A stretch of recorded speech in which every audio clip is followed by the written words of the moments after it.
4 mai 2019, à 22h45 heure universelle, le Soleil et la Lune se rejoignent à 14 degrés du Taureau pour leur rencontre annuelle dans ce signe qui fait la nouvelle Lune. Mais cette année, c'est différent parce que cette année, on a un invité très spécial. Il vient d'arriver. Il va rester plutôt longtemps, mais sa présence dans le signe pour cette nouvelle lune, eh bien, ça change un peu la couleur typique d'une nouvelle lune en Taureau. Alors, si tu es intéressé à savoir de quoi il s'agit, reste, je vais te raconter.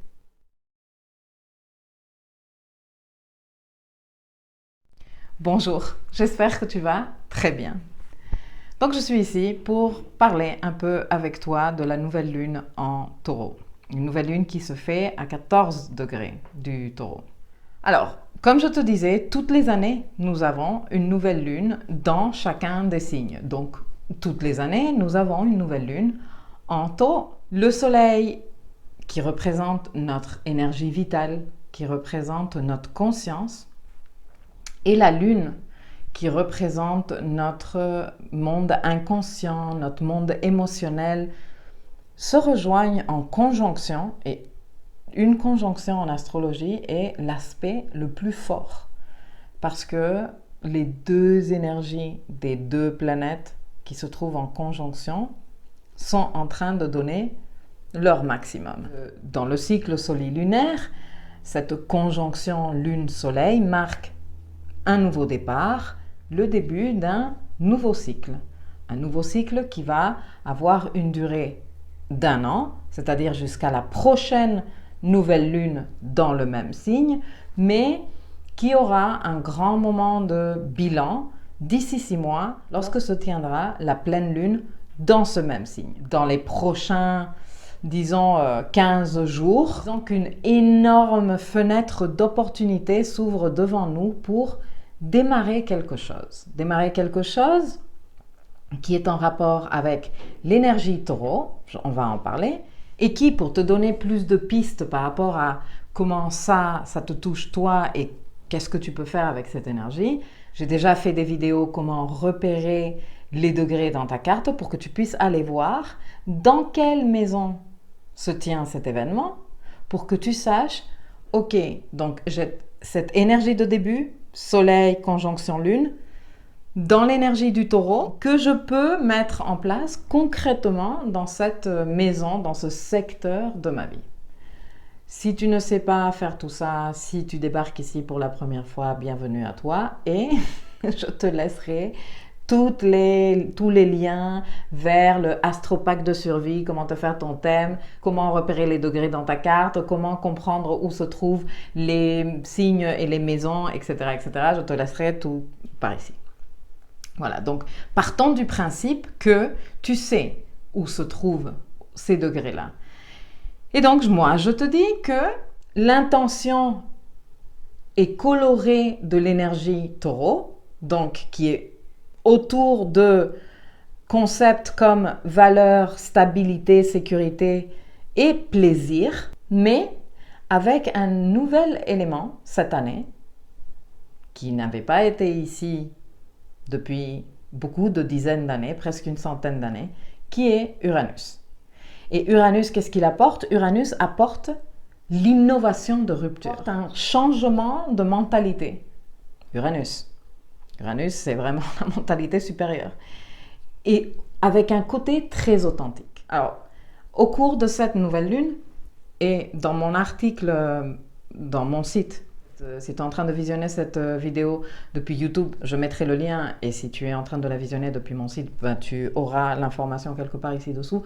Je mettrai une image de la carte du ciel au moment de la nouvelle lune et je ferai des annotations en plus pour comprendre toutes les énergies qu'il y a en jeu.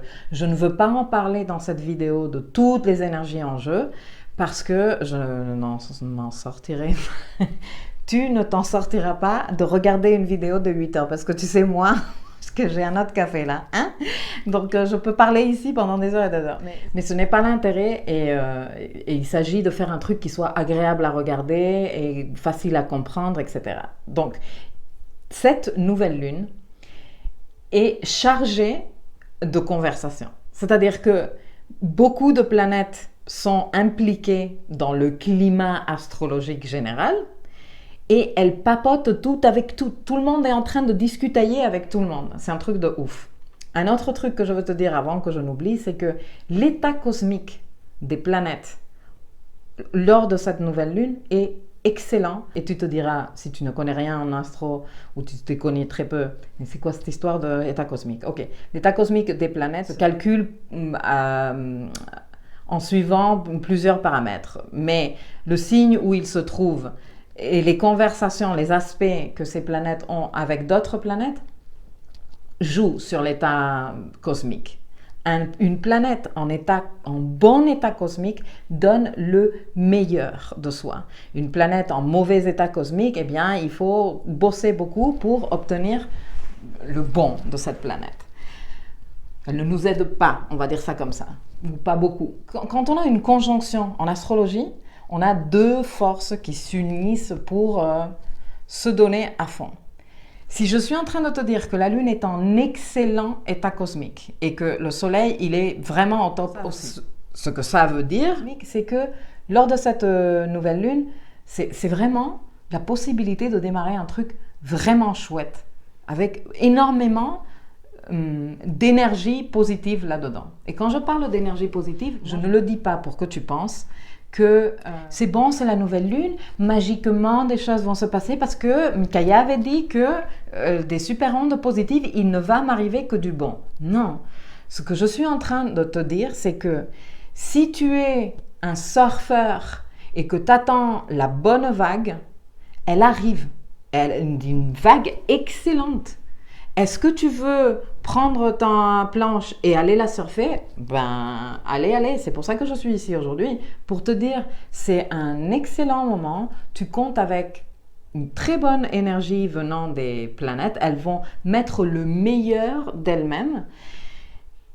Si tu veux créer de nouvelles voies, plus originales, plus innovantes, de créer de la valeur, de la sécurité, de la stabilité et du plaisir dans ta vie. Dans le secteur qui correspond au taureau dans ta roue, just do it. C'est le moment de le faire. Peut-être toi, tu as le taureau en maison 2 et qu'un petit projet financier, bah, ça te ferait du bien parce que la maison 2 est en rapport avec les ressources, dont les ressources financières. Peut-être que tu as le taureau en maison numéro 7 et peut-être que tu as un projet particulier avec ton couple ou avec comment tu crées de la valeur et de la stabilité et comment tu prends du plaisir dans ta relation de couple. Alors que ce soit en maison 6 concernant ton état de santé ou le boulot que tu fais pour gagner de l'argent, que ce soit en maison 10 concernant comment tu te projettes socialement, ta profession, que ce soit en maison 11, comment tu bouges dans tes groupes, des amis, quelle que soit la maison où cette possibilité ou cette fenêtre, comme je te dis, d'énergie disponible s'ouvre pour que toi tu puisses dire « Ok, c'est ça ce que je veux », manifester d'ici 6 mois et c'est comme ça que je vais m'y prendre. Démarrer un nouveau cycle en ce qui concerne la valeur, la stabilité et le plaisir avec de nouvelles formes. L'initiative que propose le Zodiaque, l'énergie bélier est « je suis arrivé », voilà, c'est moi. Et l'énergie du taureau, ok, c'est avec quelles ressources je compte. Et les premières ressources sont celles qu'on a soi-même. Qu'est-ce que j'ai? Qu'est-ce que je possède? Les ressources que toi-même, tu es capable de créer pour toi et que toi-même, tu contiens dans ton intérieur. C'est tes ressources. Je trouve que c'est quand même très parlant qu'il y ait énormément de planètes, justement, en ce moment, rétrogrades. Parce que le mouvement rétrograde des planètes, en ce moment, on a déjà Jupiter depuis le 10 avril qui est rétrograde, Pluton qui a commencé à rétrograder fin avril, le 24, et Saturne qui lui aussi a commencé à rétrograder le 29 avril. Jupiter se trouve en Sagittaire Et au moment de la nouvelle lune, Jupiter se trouve dans l'ascendant de la carte. C'est-à-dire la carte de la nouvelle lune a une dominante jupitérienne. Jupiter, qu'est-ce qu'il représente? Jupiter représente notre quête de sens, notre élan de nous dépasser. Justement, faire contact avec ces ressources pour trouver un sens à notre vie. Et il est rétrograde. Et une planète, quand elle est rétrograde, au lieu de se projeter vers l'extérieur, de projeter l'énergie vers l'extérieur, elle tourne son énergie vers l'intérieur pour trouver justement ses ressources intérieurement. Donc, je trouve ça assez parlant quand même. Si en plus, je te raconte que l'événement lunaire, donc la nouvelle lune, se tient en aspect favorable avec le secteur Capricorne et qui se trouve en Capricorne, je vais te le redire au cas où tu ne le saurais pas encore, Saturne, Pluton et le nœud sud. Ces trois-là, qui sont les trois rétrogrades. Bon, les nœuds lunaires sont toujours rétrogrades, mais Pluton, tout ce qui est à voir avec le pouvoir, la gestion du pouvoir, le pouvoir personnel, comment on exprime le pouvoir, comment on vit le pouvoir intérieurement, ça a à voir aussi avec nos peurs, avec nos tabous, les non-dits, les interdits, etc. Bon. Saturne qui a à voir avec les structures qui nous servent à construire quoi? Des trucs solides et stables dans la vie. Ces deux-là sont aussi en train de rétrograder, c'est-à-dire sont en train de faire un chemin de retour vers soi pour trouver les ressources nécessaires, les consolider et pouvoir donc extérioriser tout ce travail à partir du moment où ils reprendront leur mouvement direct, donc mi-septembre pour Saturne, début octobre pour Pluton. C'est quand même très parlant que toutes ces planètes-là soient rétrogrades lors de la nouvelle lune en taureau qui nous pose la question avec quelles ressources je compte pour faire tout ça. Les planètes rétrogrades en Capricorne sont en train de faire un gros nettoyage et une grande transformation qui a à voir avec des structures qui sont basées sur des grandes vérités, des axiomes concernant le succès, tous les sujets Capricorne, le succès, la réussite sociale, le statut, etc. Je dirais qu'il y a trois grands sujets d'importance à considérer et à réfléchir. Le premier, c'est pour moi le plus important si tu veux vraiment comprendre, ne pas rester dans le truc flou. Pour le rendre concret, tout ça, le mieux que tu puisses faire, c'est d'aller dans ta carte et repérer les degrés 14 du taureau. Est-ce que dans ce secteur de ta vie, ou satisfaite avec la valeur, la stabilité et le plaisir? Si ce n'est pas le cas, si tu considères que tu n'es pas suffisamment satisfait ou satisfaite avec la valeur, la stabilité et le plaisir que tu crées et que tu obtiens dans ce secteur de ta vie, pose-toi la question, comment pourrais-tu changer ça? Et fais un exercice de brainstorming. Tu sais ce que c'est le brainstorming? Tu te prends un cahier, ton carnet par exemple, et tu commences à noter toutes les idées qui te viennent à la tête. Tu ne juges aucune idée parce que de toute façon, il y a Uranus dans le coin. Donc, il faut s'ouvrir à des possibilités que tu n'avais jamais ni pensé ni testé avant. C'est ça le jeu qu'il faut faire. Parce qu'en plus, dans ce secteur taureau de ta roue, il va y avoir des changements plutôt radicaux. Est-ce qu'ils vont se passer du jour au lendemain et ta vie va être sens dessus, sens dessous? Non. Ça ne va pas se passer du jour au lendemain. Uranus va rester pendant 7 ans en taureau. Mais des opportunités comme celle-ci, comme cette nouvelle lune qui est excellente, chargée d'une énergie puissante et productive, c'est une façon d'accompagner justement les changements, l'ouverture de mentalité dont tu vas avoir besoin pour accompagner les grandes innovations qui arrivent dans le secteur taureau de ta roue. Le premier des trois grands sujets d'importance desquels je veux parler dans cette vidéo, ce serait le premier. Le deuxième, il y a un grand sujet taureau, c'est les ressources. Elles ne sont pas que financières, ça c'est quelque chose que je dis régulièrement. Il y a plein d'autres ressources que tu investis d'une façon ou d'une autre, même si en ce moment tu es en train de te dire non mais celle-là elle se prend pour qui, Wall Street, la. Non, non. Tes ressources, ton attention, ton temps, ton énergie, hein, c'est des ressources très précieuses que nous avons tendance à sous-évaluer et à sous-estimer alors qu'elles sont vraiment importantes et qui créent notre quotidien, et donc en créant notre quotidien, créent notre vie, eh bien tu choisis de les investir. Quand tu te dis que tu vas te faire une pause de 10 minutes et tu te rends compte 40 minutes plus tard que tu es toujours sur Internet ou j'en sais rien en train de lire des conneries sur Internet par exemple, eh bien là, tu as choisi plus ou moins consciemment d'investir tes ressources d'attention et de temps et d'énergie certainement aussi dans un truc qui, je ne sais pas, qu'est-ce que ça t'apporte. Donc moi je ne suis pas en train de juger qu'est-ce que tu fais avec ton temps et comment tu le fais, mais je suis ici pour te dire que un sujet de nouvelle lune en taureau, un sujet taureau en général est les ressources.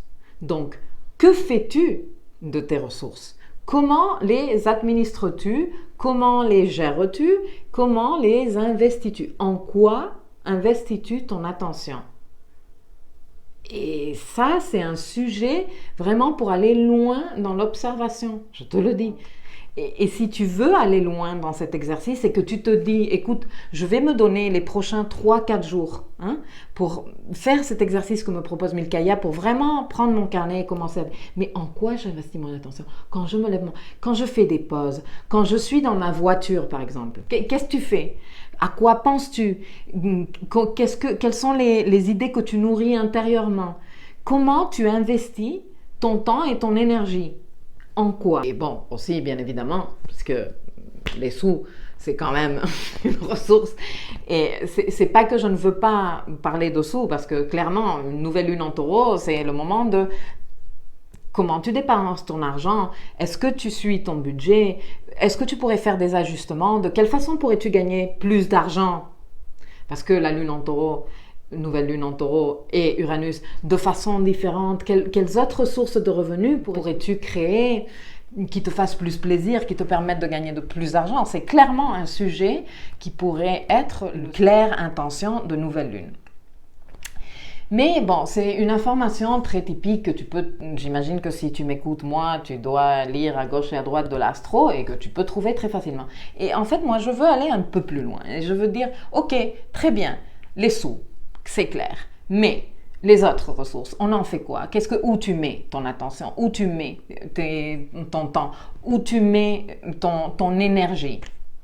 Est-ce que tu passes ta vie à t'obséder avec des idées X ou Y qui te font du mal? Est-ce que tu tournes là et tu donnes à ces idées-là tout ton temps, toute ton attention et même toute ton énergie parce que tu termines épuisé à la fin de la journée à force d'être en train de mouliner pour n'aboutir à rien du tout?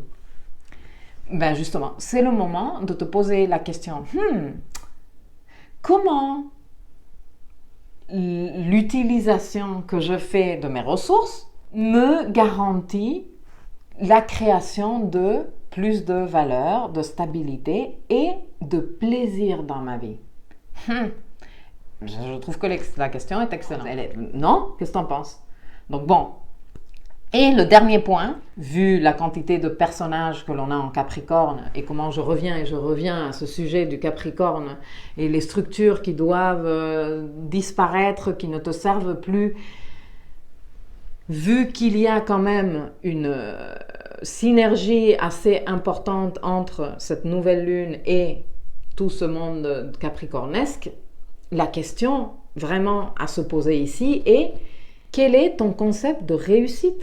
Qu'est-ce que ça veut dire pour toi avoir du succès? Comment cette idée de réussite, de succès, de statut, t'aide à créer plus de valeur, de stabilité et de plaisir dans ta vie? Peut-être que ça va te donner des pistes sur les choses qu'il faut que tu commences à... tes precious dont je te parlais dans d'autres vidéos. Très bien. Ici, bien évidemment, remonte beaucoup de sujets qui seraient énormément intéressants à discuter, comme la mission de vie, qui est quelque chose qui inquiète énormément de personnes parce qu'on nous a foutu une idée de mission de vie dans la tête, de rêve quoi, non mais Superman ou je sais pas, super-héros. Et un petit secret de l'astrologie que je vais partager avec toi aussi aujourd'hui, lorsque la Lune se trouve dans un signe de Vénus, par exemple en Taureau ou en Balance, ou que Vénus se trouve dans le signe de la Lune, c'est-à-dire en Cancer, il est très conseillable de faire un travail de réflexion par rapport à ses besoins et par rapport à ses envies. Et je pense que travailler sur tes envies et tes besoins, les identifier, et tu sais, il y a énormément de littérature disponible aujourd'hui en ligne pour que tu t'imprègnes des sujets, que tu identifies des choses et que tu travailles sur ça. Après, tu n'es pas obligé, je te le dis toujours, de le faire toute seule ou tout seul. Mais bon, si tu n'as pas les moyens de te payer un guide, il y a moyen de faire le travail. Ça va te prendre plus de boulot et d'efforts peut-être, mais il y a moyen de faire quand même le travail. Des classifications des besoins humains, il y en a, déjà il y en a 2 hyper connus avec lesquels moi je travaille en consultation très souvent. Il y a les besoins de Maslow et les besoins de Tony Robbins. Je te laisserai les noms des personnes pour que tu puisses taper sur Google et que tu puisses aller te renseigner, que tu puisses identifier quels sont ces besoins. Pourquoi c'est important d'identifier les besoins? Parce que indépendamment du fait qu'on a des besoins physiologiques qui sont des besoins de base et qui nous garantissent, disons, l'équilibre de notre système corporel, parce que si on n'est pas hydraté, il y a un moment où notre corps commence à ne pas fonctionner correctement, si on ne dort pas suffisamment, si on ne mange pas, enfin bref, il y a des besoins physiologiques dont il faut s'occuper. Mais au-delà de ces besoins physiologiques, on a d'autres besoins qui sont super importants et qui garantissent également notre équilibre émotionnel, entre autres, psychique aussi. Mais on n'a pas les mêmes besoins. Nos besoins nous font faire des choses, nous font décider d'actions, de cours d'action X ou Y en fonction du besoin. Pourquoi? Parce que c'est logique, si moi j'ai un besoin, j'ai plus besoin d'eau, je vais aller me servir de l'eau plus régulièrement, tu vois? Si toi tu as besoin de dormir plus d'heures, tu vas naturellement choisir de dormir plus d'heures. Sinon, ce serait un peu une attitude suicidaire de ne pas connaître tes besoins. Mais bon, ça c'est un autre sujet parce que qu'est-ce qu'il y a du monde qui ne connaît pas, qui ne s'est jamais posé la question de c'est quoi mes besoins, est-ce que je suis vraiment en train de me donner ce dont j'ai besoin, etc. Je ne veux pas m'étaler. Je veux juste faire le point par rapport à et comment une personne, par exemple, qui a un énorme besoin de reconnaissance, va faire en sorte d'obtenir cette reconnaissance. Et donc, peut-être que cette personne, elle va aller faire des trucs de ouf. Pourquoi? Parce qu'elle a besoin d'être applaudie, elle a besoin d'avoir son club de fans, ou qu'est-ce que j'en sais, moi, tu vois? À côté de ça, il y a des personnes pour qui le besoin de reconnaissance, ça passe loin, tu vois, et donne beaucoup plus de priorité, par exemple, aux besoins d'amour et de connexion. Donc, ces personnes-là vont être plus portées à créer des rapports forts, solides, significatifs avec d'autres personnes, et donc peut-être feront des choses moins spectaculaires. Qu'est-ce que j'en sais? Mais le fait de connaître toi, tes besoins, te permet de te comprendre mieux et d'arrêter de te comparer. Tout ça, je te le raconte en rapport avec cette histoire de mission de vie.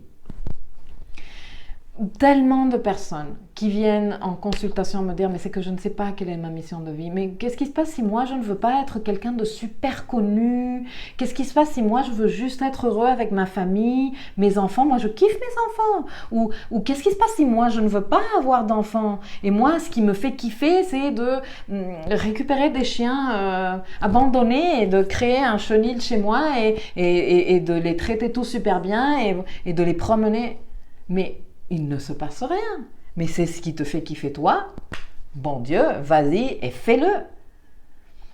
Et tout ça est en rapport avec cette énergie qu'on est en train de vivre en Capricorne, de arrêter d'avoir des vieilles idées de succès, de réussite, de statut, de prestige social qu'on nous a vendues. Les yuppies des années 90 ne sont plus d'actualité. Donc, font de moins en moins rêver. Le fait L'autre jour, j'en parlais aussi avec une cliente. Elle me disait, mais tu sais quoi?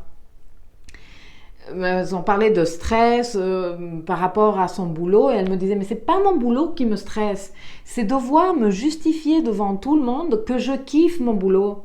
Et tout le monde, on dirait qu'ils m'en veulent. Que j'aime mon boulot, je ne me sens pas et du coup ça me coupe des autres de leur dire non mais c'est que moi mon boulot je le kiffe.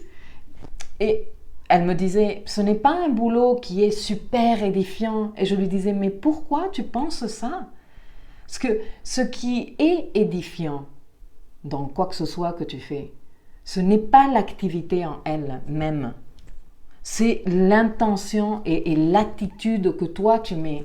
Alors tu peux être, je ne sais pas, prof d'italien et tu te dis ouais, ce n'est pas très édifiant. Ben écoute, si tu es une prof ou un prof d'italien et que tu es à fond de ton boulot, que tu veux vraiment aider tes élèves à se dépasser, à aller au-delà de leurs propres limitations mentales, à se rendre compte qu'ils sont capables d'apprendre une langue, etc., bien sûr que c'est super édifiant. Donc, tu n'es pas obligé d'être un conférencier en j'en sais quoi, hyper applaudi par des millions de personnes avec 200 000 millions de followers sur Instagram pour que ce que tu choisis de faire ait un sens, pour que ça crée de la valeur, pour que ça te donne de la stabilité et que tu ressentes un plaisir, qui est tout le sujet de cette nouvelle lune. Mais la présence d'Uranus te demande de trouver de nouvelles voies qui vont te permettre de te délier finalement de cette idée imposée de successful. Parce que tu peux créer ta propre vision d'avoir du succès. Et si pour toi, avoir du succès veut dire mener une vie sereine, avoir des rapports équilibrés et stables avec ton entourage, que ta maison soit rangée et propre, qui pourrait te dire que ça, c'est faux? Si toi, c'est ce qui t'apporte du bonheur. Et si tu veux étendre ce concept-là à n'importe quel secteur de la vie, que ce soit ta vie en couple ou pas en couple, que tu aies des enfants ou que tu n'aies pas des enfants, non mais parce que moi j'ai 35 ans et j'ai zéro envie d'avoir d'enfants, mais j'ai peur parce que tout le monde va me dire mais comment tu vas pas avoir d'enfants, mais qu'est-ce que tu vas faire de ta vie, tu vas rester toute seule? Mais pourquoi tu ne restes pas toute seule? Pourquoi resterais-tu tout seul? Pourquoi avoir des enfants est une garantie d'accompagnement? Excuse-moi, non. Rien ne te garantit rien. La seule chose qui puisse être garantie, c'est comment toi tu es en train de le vivre et qu'est-ce que toi tu es en train de mettre là-dedans sans intention cachée concernant l'autre. Tu vois? Donc, du moment où, et attention, c'est le sujet de cette nouvelle lune, du moment où toi, tu as la sensation de créer de la valeur, tu as la sensation de te créer de la stabilité et tu as la sensation de te donner du plaisir, tu es déjà sur le bon chemin. Tu ne peux pas te tromper. Mais, comme tu vois, il y a quand même du boulot à faire là-dedans. Il y a quand même de la réflexion à faire, il y a quand même des choses à identifier. Donc, je te laisse, disons, ces 3 axes de réflexion pour cette nouvelle lune, pour que tu puisses réfléchir à ce qui te ferait du bien de créer, sachant que tu n'es pas obligé de créer un projet architectonique. Non, c'est peut-être te dire, oui, mon intention de nouvelle lune en taureau est de faire en sorte que je puisse prendre du plaisir tous les jours dans une de mes multiples activités. Je vais me focaliser sur ressentir du plaisir. Ressentir du plaisir à faire du bien à d'autres personnes. Ressentir du plaisir à dire non. Ressentir du plaisir à organiser ma journée. Ressentir du plaisir à nettoyer la maison. Au lieu d'être en train de faire le ménage, là, énervé, non, c'est franchement chiant. Te dire, je m'occupe de mes espaces, je les nettoie, je les organise, oh là là, ça m'aide à m'organiser intérieurement que de voir mes extérieurs propres et organisés. Et prendre du plaisir, une fois par jour. Ça peut être une très très belle intention de nouvelle lune. Et te laisser 6 mois devant toi pour expérimenter et voir, et peut-être un jour, tu vas expérimenter énormément de plaisir à préparer à manger, alors que toi, d'habitude, manger, c'est plutôt une tâche, voilà, que tu fais juste parce que tu ne vas pas laisser tes gamins mourir de faim. Mais tu vas te surprendre de dire, ah ben, j'ai bien profité de ce truc-là. Et 2 semaines après, tu te rendras compte que ce jour-là, tu as pris moins de plaisir. Bon, ce n'est pas grave. On n'est pas... Ça, c'est un autre axiome de la zone Capricorne. Tout ne doit pas être constamment en train de grandir. Non. La vie, ce n'est pas toujours plus, toujours plus. Non. Il y a un peu, après ça se stabilise, après ça grandit un peu, après ça chute. Voilà. Sois ouvert à toutes les possibilités. S'il y a vraiment un moment pour s'ouvrir à ces possibilités, c'est en ce moment, avec toute l'énergie qu'il y a autour de ce Uranus en taureau. Pour clôturer cette vidéo, où se trouvent les 14 degrés du taureau dans ta roue? À quel secteur de vie correspond cette maison? Est-ce que tu es satisfait ou satisfaite de la valeur que tu crées là-dedans, de la stabilité que tu as créée, du plaisir que tu obtiens? Et sinon, comment pourrais-tu faire? Quelles nouvelles idées pourrais-tu développer? Comment pourrais-tu t'ouvrir à la possibilité de créer plus de valeur, plus de stabilité, plus de plaisir là-dedans?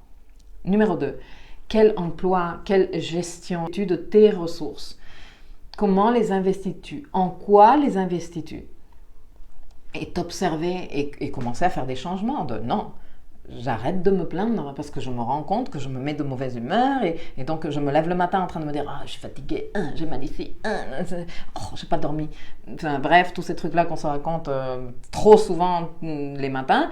Et là, du coup, ça déclenche l'humeur de la journée. Ben non, tu fais un effort pour écouter une musique qui te donne un coup de boost ou d'écouter une musique qui te remplit le cœur de paix, de sérénité. C'est un engagement de tous les jours que de faire ça. Et tu sais, un geste d'amour énormissime envers toi-même. Parce que tu te donnes du bien-être, tu te donnes de la sérénité, tu te donnes du bon, quoi. Et le dernier, quelle est ton idée de succès? Quelles sont ces idées qu'on t'a mis dans la tête qui parlent de ce que tu devrais être en train de faire pour être en train de réussir ta vie? Ça veut dire quoi réussir ta vie pour toi? Est-ce que te marier, avoir des enfants, t'acheter la maison, c'est ça l'idée de réussite? Est-ce que avoir un super poste dans une super entreprise, c'est ça avoir une réussite? Est-ce qu'avoir énormément de sous, c'est ça avoir de la réussite? Réellement, pose-toi la question, réfléchis bien. Est-ce que tu y crois vraiment? Parce que peut-être tu es en train de poursuivre un but qui ne te fait aucun bien, qui ne te correspond nullement. Si tu t'en fous d'avoir énormément de sous et que toi, ça te va, ton salaire, ton CDI, et parce qu'en ce moment, c'est aussi la mode, non? Tout le monde doit se mettre à son compte et tout le monde doit ouvrir son... Ben non, il y a des gens qui aiment bien être salariés, qui sont peinards avec leur CDI, qui aiment bien avoir leurs 5 semaines de congé. Écoute, change pas ça parce que moi, ça me donne de la stabilité, tout ça. Bon, très bien. Mais pose-toi la question, parce que si tu es en train de vivre de l'anxiété, parce que peut-être que je devrais être en train de faire ci, ou non, mais c'est que les gens, ils vont penser que j'ai raté ma vie, mais qu'est-ce qu'on s'en fout de ce que les gens pensent? Ce qui nous intéresse, c'est comment toi, tu le vis, et ce que ça te fait, toi. Et qu'est-ce que tu es en train de faire pour marcher vers cela? Parce que l'autre jour, je voyais une personne, l'autre jour, il y a plusieurs semaines, qui me disait, non mais c'est que moi, ce que je veux, c'est avoir un poste de direction. Elle avait largement les compétences et elle a largement les diplômes et tout, l'expérience et tout. Je veux avoir un poste de direction dans une entreprise de tel type. Et je lui disais, bon, et qu'est-ce que tu fais en ce moment que tu es au chômage pour y arriver? Elle m'a dit, je fais client mystère. J'ai dit, mais comment? Mais comment? Et ça te va, client mystère? Elle me dit, non, mais au moins je fais une activité. Mais je lui dis, mais comment? Il faut être un peu plus cohérent, quoi. Qu'est-ce qu'il te faudrait faire dans les faits réels pour avoir un poste dans une entreprise comme ça? Qu'est-ce que toi, tu peux faire? Je peux envoyer des candidatures spontanées. Est-ce que tu l'as fait? Non. Elle l'a fait, elle a obtenu le boulot. Comme ça. Non mais sérieusement. Donc tout ça, je suis en train de te le dire pour te dire que réfléchir à ce que tu veux, à ce dont tu as envie, à ce dont tu as besoin, te poser des questions sur ce que toi tu fais pour vraiment te diriger vers ce que tu veux. Identifier tes manques de cohérence. Nous sommes tous très incohérents, tu vois. C'est pas genre je vais arrêter mes incohérences du jour au lendemain. Non, tu vas identifier certaines incohérences ici et là, et le plus intéressant serait de les corriger. Et arriver à faire tout ça te permet de commencer à matérialiser ce que tu veux vraiment.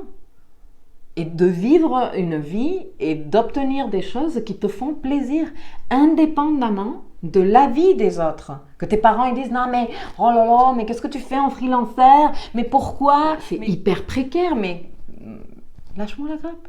Je fais ce que je veux. Non mais pourquoi? Tu travailles un 1er mai, mais oh mon Dieu, mais quel scandale, mais... Lâche-moi la grappe, je fais ce que je veux. Non, mais tu vas rester célibataire, tu vas jamais être maman, papa, tu vas jamais avoir d'enfant, mais tu vas rester tout seul. Lâche-moi la grappe, je fais ce que je veux. Tu fais ce que tu veux. Vraiment. Donc, à toi de décider. Et tu décides en étant en contact avec toi, en te posant des questions. C'est pour ça que je suis ici, pour t'aider. Parce que tu te poses les bonnes questions et que tu te puisses te les répondre. Et que, en fonction de ça, tu puisses commencer à dire, peut-être pas radicalement, tu vois, t'as pas besoin de dire, non, mais qu'est-ce que je fais dans ce boulot de merde? Je ne veux pas être ici et demain, je démissionne. Non. Mais si tu te rends compte qu'en fait, ce boulot ne te convient nullement, peut-être que tu veux commencer à tracer un plan pour que d'ici, je sais pas moi, 6 mois, 1 an, tu es suffisamment mis de côté et peut-être tu t'es formé à un truc qui te permette de faire une transition et tu puisses construire une reconversion. Voilà, c'est peut-être comme ça que tu vas le faire, sans des trucs, sans des radicalismes, mais se rendre compte, se poser les questions, réfléchir, se dire « Ah ouais, en fait, elle a raison, figure-toi. » Et tu sais quoi? Je vais le noter, je vais le réfléchir, je vais commencer à prendre des petites actions, je vais commencer à mettre en place certaines choses pour commencer à faire différemment. Voilà. C'est ça le bonheur. J'espère que les infos que je te donne ici te seront utiles et qu'elles t'aideront à faire ton cheminement intérieur, à trouver des réponses et à te rapprocher un peu plus de ton bonheur et ton épanouissement. Voilà. À très bientôt.